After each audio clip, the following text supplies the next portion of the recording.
تفسیر رضوان مومن کی پردہ داری، سورہ فرقان آیت نمبر 70۔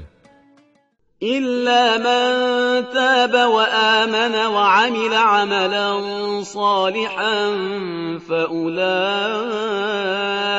يُبَدِّلُ اللَّهُ سَيِّئَاتِهِمْ حَسَنَاتٍ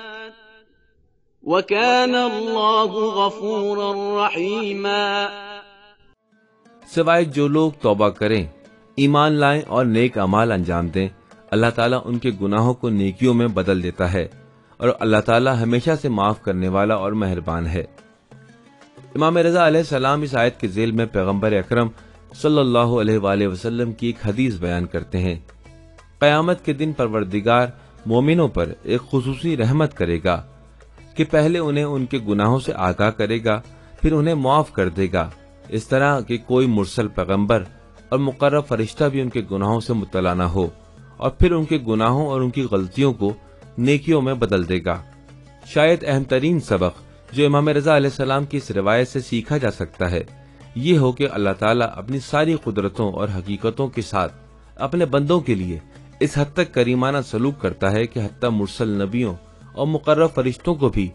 اپنی طرف سے مومن کی پردہ کے معاملے سے دور رکھتا ہے۔ وہ پیغمبر بھی جو خود محرم راز ہیں، اور وہ فرشتے بھی جو ہر چھوٹی بڑی بات کے لکھنے والے ہیں۔ امام صادق علیہ السلام نے کس قدر خوبصورت بات کہی کہ مومن بندہ 3 خصلتیں اللہ، پیغمبر اور معصوم امام سے سیکھنے کا مستحق ہے۔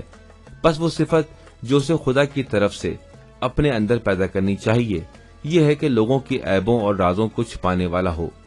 بدقسمتی سے آج کے دور میں اور خاص طور سے اس ورچوئل دنیا نے دوسروں کی پردہ داری اور عیب جوئی کرنے کے لیے زمین ہموار کر دی ہے،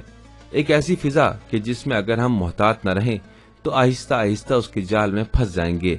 اور کسی احساس کے بغیر ہم دوسروں کی غلطیاں تلاش کرنے اور پردہ داری کرنے کی بیماری میں مبتلا ہو جائیں گے۔